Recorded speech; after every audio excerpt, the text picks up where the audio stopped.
selamat siang, pagi, sore, malam. Jadi pada kesempatan kedua ini saya akan berbagi materi yaitu di pokok bahasan yang kedua untuk mata kuliah Tumpang Sari yang berjudul Perencanaan dan Implementasi Inovasi Tumpang Sari. Jadi kompetensi akhir yang diharapkan adalah mahasiswa mampu menjelaskan tahapan perencanaan dan penentuan pola tanam dan komoditas. Dan yang kedua, mahasiswa mampu memahami penerapan inovasi terkini mengenai pola tanam tumpang sari itu sendiri. Nah, perencanaan itu menjadi penting dalam kegiatan berbudidaya, apalagi dalam penggunaan pola tanam. Jadi, kalau minggu lalu kita sudah paparkan bagaimana sih jenis-jenis pola tanamnya itu sendiri dan yang cocok, yang tepat itu seperti apa. Jadi memadu padankan apakah jagung itu selalu berselingkuh dengan kedelai atau bisa berselingkuh dengan komoditi lain. Di sini kita akan mengulas tuntas di pokok bahasan yang kedua. Nah, beberapa aspek penting yang perlu diperhatikan dalam perencanaan itu adalah yang pertama adalah pertimbangan cuaca.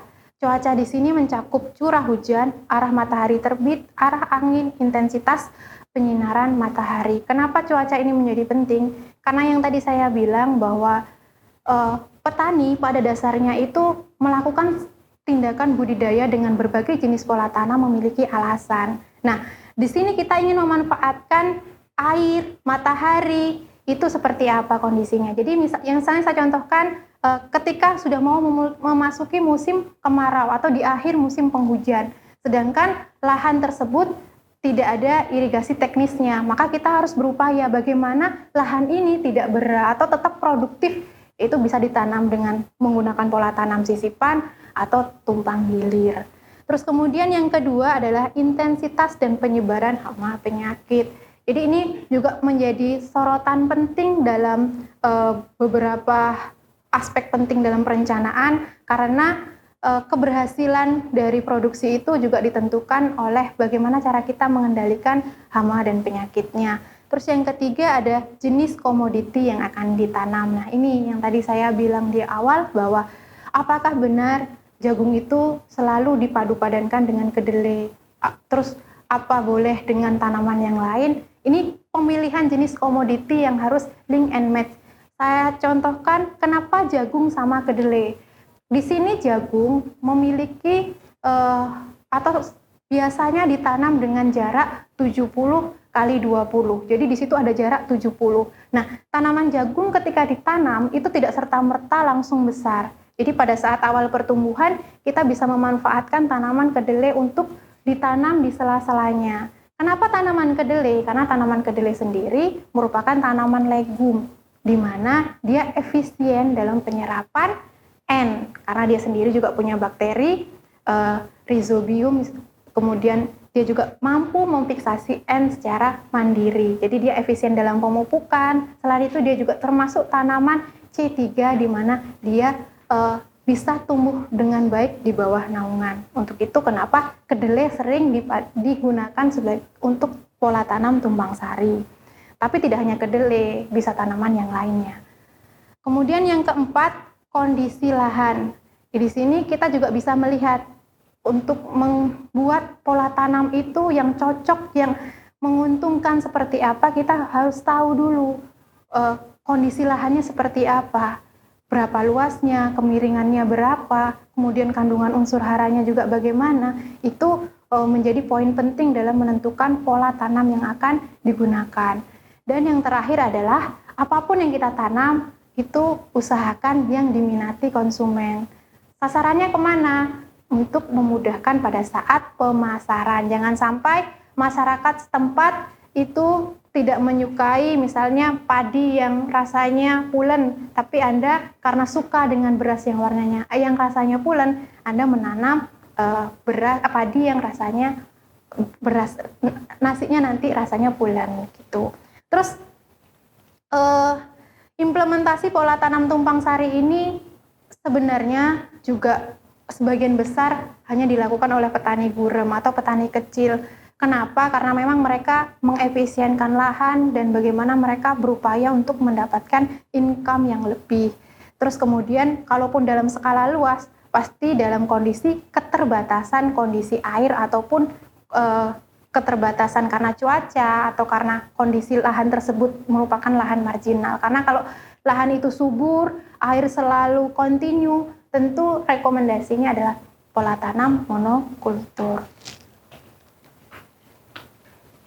Nah, ini adalah salah satu case inovasi teknologi tumpang sari yang saya dapatkan pada acara webinar di BPTP Lampung yang disampaikan oleh Pak Slamet, di mana ini merupakan program Kementan lanjutan, di mana kita sudah dengar beberapa tahun yang lalu Kementan lagi meningkatkan produksi pajale, yaitu padi, jagung, kedelai secara monokultur ataupun nanti secara intensifikasi lahan.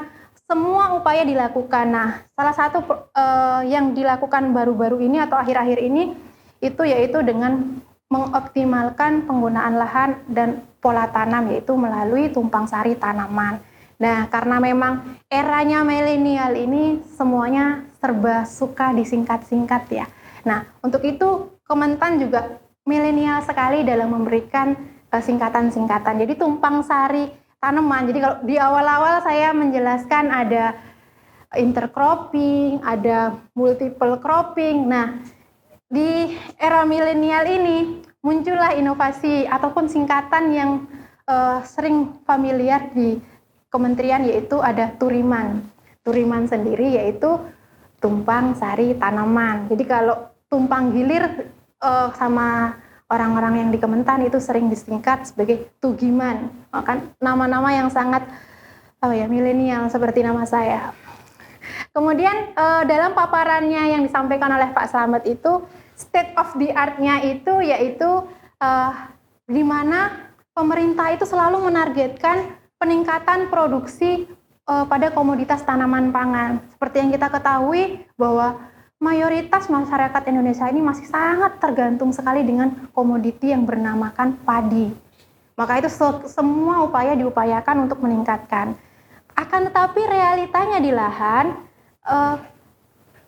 kondisi itu tidak serta-merta setiap tahun kita harus bisa menanam. Yaitu tadi, bisa jadi karena cuacanya kering, karena tidak semua kondisi lahan yang kering bisa ditanami. Maka dengan pola tanam tumpang sari ini kita bisa mengefisienkan penggunaan air. Terus kemudian biasanya juga masyarakat atau petani kita yang mayoritas adalah petani gurem karena luasan lahan yang dimiliki adalah kecil, itu kondisi air itu biasanya kita masih mengandalkan curah hujan karena teknik irigasi teknis sendiri sepertinya kalau untuk di luar Jawa sangat banyak kendalanya. Terus kemudian selain itu juga lahan-lahan kering ataupun lahan marginal itu juga masih kurang optimal untuk pemanfaatannya, karena ketika petani mau menanam, setelah dikaji, setelah dihitung antara mau menanam dengan tidak masih menguntungkan ketika tidak menanam, jadi mereka malas untuk menanam. Nah, dengan implementasi tumpang sari ini ternyata bisa mengkondisikan menguntungkan. Terus kemudian peningkatan produksi dapat dilakukan dengan mengoptimalkan indeks pertanaman ya tadi, dengan memanfaatkan pola tanam tidak hanya monokultur, yaitu kita bisa menggunakan pola-pola tanam yang melibatkan lebih dari satu jenis tanaman. Nah, inovasi teknologi tumpang sari itu mulai didesentralisasikan ke banyak petani, yaitu dengan pemanfaatan gimana kita bisa hemat air, kemudian pola tanam dalam setahun itu kita bisa tingkatkan indeks panennya yang biasanya cuma 2 kali tanam bisa 3-4 kali tanam. Nah, ini yang lagi lumayan ngehits untuk 2020 ini. Jadi mereka bernamakan Turiman Gole, Turiman Jale, Turiman Jago, Turiman Jana. Ini bukan nama-nama orang, tapi ini adalah nama-nama ataupun program atau pola tanam yang saya sebutkan tadi. Jadi kalau Turiman Gole itu berarti tumpang sari tanaman padi gogo dan kedelai. Kalau turiman jale itu berarti tumpang sari tanaman jagung dan kedelai. Kalau turiman jago itu berarti tumpang sari tanaman jagung dan padi gogo. Kalau turiman jana itu berarti tumpang sari tanaman jagung dan kacang tanah. Kenapa di sini fokusnya jagung, kedelai, padi? Karena ya tadi untuk meningkatkan produktivitas pajale yang masih menjadi PR besar bagi kita. Nah, ini saya kondisikan kalau yang saya ketahui bahwa di Kementerian Pertanian sendiri yang sudah diimplementasikan di lapang, kenapa dinamain sebagai turiman super? Karena memang mereka benar-benar mempola, mereka benar-benar sudah meneliti pola yang seperti apa yang menarik.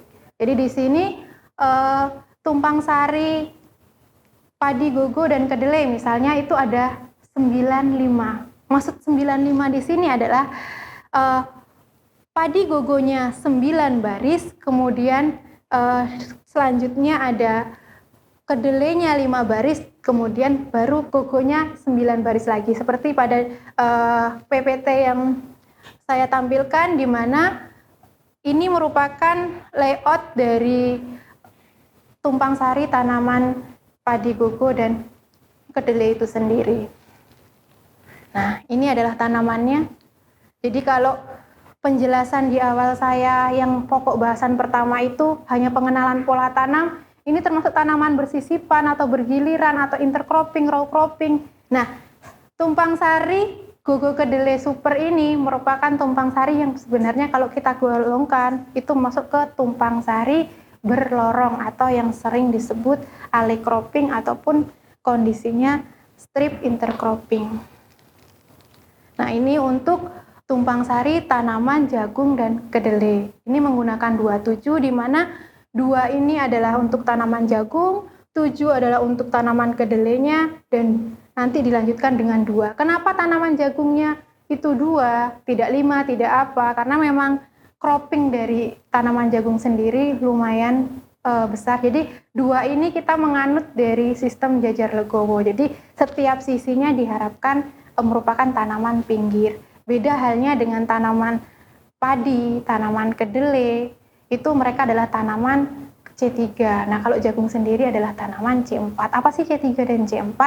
Nah, kalau tanaman C3 sendiri notabene atau umumnya itu kalau C3 tahan terhadap naungan, sedangkan kalau C4 itu harus terpapar atau kondisinya intersepsi cahaya penuh. Ini adalah tanamannya, kemudian ini adalah bagan untuk tumpang sari jagung dan padi gogo. Jadi sama, kalau ketemu jagung pasti jagung yang direkomendasikan karena memang sudah dilakukan dengan beberapa penelitian, jagung yang diperkenankan hanya 2 baris. Kemudian kalau padi idealnya adalah 9 baris, kalau kedelai adalah 5 baris. Nah, kondisi kapan sih kita memadupadankan apakah padi ini cocoknya dengan kedelai, apakah padi ini cocoknya dengan jagung, atau sebaliknya, itu ada beberapa komponen utama yang harus kita perhatikan dalam penerapan tumpang sari tanaman yang super ini. Yang pertama adalah penanaman itu kita harus memperhatikan pola curah hujannya. Jadi ini berkaitan dengan pemanfaatan air. Terus yang kedua, menggunakan pembenah tanah. Jadi kebiasaan petani menggunakan pupuk yang terlalu berlebihan. Misalnya padahal tanaman itu kapasitas menerima pupuk itu misalnya hanya 1 kilo, tapi karena petani itu merasa puas ketika bisa memberi 5, dengan nanti feedbacknya tanamannya menjadi hijau tinggi, padahal yang diperoleh petani atau yang dipetik petani itu bukan daunnya, melainkan buahnya. Tapi asumsi petani yang masih puas menggunakan pupuk yang berlebihan ini, maka kita perlu menggunakan pembenah tanah. Pembenah tanah ini bisa menggunakan mikroba-mikroba yang mampu memperbaiki sifat fisik, biologi, dan kimia tanah. Kemudian yang ketiga adalah populasi yang ideal. Itu tadi yang saya bilang bahwa kenapa kok jagungnya cuma 2, kenapa padinya itu harus 9, kenapa kedelainya 5, apakah tidak boleh lebih, apakah tidak boleh kurang. Tentu ini sampai detik ini masih menjadi pusat kajian. Jadi kalau bagi kalian yang tertarik ingin melaksanakan tugas akhir mengenai populasi yang ideal untuk implementasi tumpang sari yang super ini seperti apa, ini juga menjadi topik yang bisa kalian ambil nantinya. Terus kemudian yang keempat ada penggunaan benih unggul yang spesifik lokasi. Nah ini juga penting karena ketika mau menanam yang paling terpenting adalah berapa sih potensi yang kita dapatkan. Jadi sebelum menanam kita sudah bisa menghitung berapa kira-kira keuntungan yang kita akan peroleh. Dari mana? Yaitu tadi kita mengetahui benih yang kita tanam tadi itu memiliki kapasitas atau potensi hasil berapa. Kemudian yang kelima ada penggunaan seed treatment. Kenapa kalau sudah menggunakan benih unggul tentunya dia selain berproduksi tinggi juga tahan terhadap hama penyakit, kok masih dikasih treatment benih? Hal ini dikarenakan kondisi lingkungan yang kita tidak bisa kontrol sewaktu-waktu. Jadi kita tetap perlu atau penting menggunakan seed treatment sendiri. Seed treatment sendiri bisa untuk jamur atau yang biasa dikenal dengan fungisida, atau bisa juga untuk mengkondisikan misalnya ada semut atau ada hama dalam tanah, maka kita bisa menggunakan insektisida. Terus yang keenam ada penggunaan pupuk berimbang yang saya bahas sebelumnya. Jadi pemupukan sudah disarankan untuk tidak berlebihan, jadi cukup yang dibutuhkan oleh tanaman saja. Terus yang ketujuh ada pengendalian hama penyakit yang ramah lingkungan. Jadi jangan karena kita suka membasmi, jadi semuanya kita berikan dosis yang berlebihan. Kondisi yang ramah lingkungan ini yang seperti apa? Jadi kalau belalang yang datang baru satu, jangan buru-buru langsung mau disemprot. Atau ketika hama ulatnya banyak, kita nyemprotnya berlebihan. Coba kita lakukan selalu monitoring apakah tindakan pengendalian yang tepat itu seperti apa. Kemudian panen dan pasca panen sesuai waktu, ini penting karena mempengaruhi produksi yang akan kita dapatkan. Nah, kesimpulan yang dapat diperoleh adalah bahwa tumpang sari tanaman ini mampu mengefisienkan penggunaan lahan, meningkatkan indeks pertanaman, mengantisipasi kegagalan pada saat panen, dan kita juga bisa adaptasi iklim. Jadi meskipun climate change itu lagi masih marak, tapi dengan penggunaan pola tanam ini ketika kita menanam lebih dari satu jenis tanaman, kita bisa mengurangi resiko gagal panennya. Terus yang kedua, penanaman tumpang sari dengan jagung kedelai atau itu bisa per hektarnya kita bisa efisien lahan sampai dengan 31% untuk tanaman jagung dan 69% untuk tanaman kedelai. Sedangkan untuk sistem tanaman tumpang sari jagung dan padi gogo itu kita bisa hemat atau efisien sebesar 39% untuk tanaman jagung dan 61% untuk tanaman padi gogo. Sedangkan untuk pola tanam tumpang sari padi gogo dan kedelai, untuk efisien lahannya 54% untuk padi gogo dan 46% untuk padi kedelai. Nah, hal yang terpenting dalam penerapan tumpang sari tanaman ini yaitu ketepatan memilih komoditas yang akan kita tanam. Yang tadi saya sering bahas di awal bahwa kapan kita menggunakan jagung, kapan kita menggunakan kedelai, dan kapan kita menggunakan padi, tentu banyak aspek yang harus kita perhatikan. Yang saya contohkan ketika kenapa jagung sama kedelai yang dipadu-padankan, mungkin karena dari sisi keunggulan kedelai sendiri, dia efisien dalam penyerapan N karena dia punya bakteri rhizobium dan kemudian dia juga tahan terhadap naungan. Terus kenapa kok pas nggak mau milih padi gitu loh? Tapi kalau misalnya padi sendiri kita juga bisa meningkatkan misalnya potensi ini untuk dikembangkan padi karena kita bisa memprediksi harga-harga yang lagi topik itu kira-kira pada bulan sekian sampai sekian itu yang lagi naik apa, itu bisa kita kombinasikan di sana. Nah, karena biar hari-hari kalian produktif, maka menjadi suatu kebahagiaan bagi saya ketika saya selalu memberikan tugas kepada kalian. Jadi tugas yang pokok bahasan yang kedua ini adalah tadi yang tugas pertama kan kalian sudah mendapat, ini sudah mengidentifikasi apa sih tanaman-tanaman yang ditumbang sarikan. Nah, ini tugas kalian mengklasifikasikan lagi. Kenapa sih kok petani itu atau tempat yang kalian observasi ataupun tempat yang kalian monitoring itu menggunakan misalnya tumpang sari jagung kedelai atau tumpang sari padi gogo dan kedelai atau misalnya jati dengan padi. Itu alasan petani melakukan itu apa? Jadi itu nanti silahkan kalian rangkum, silahkan kalian kaji hubungan antar komoditi itu kenapa petani menggunakan sistem itu. Oke, untuk pokok bahasan kedua pada pertemuan kali ini saya cukupkan, saya akhiri. Wassalamualaikum warahmatullahi wabarakatuh.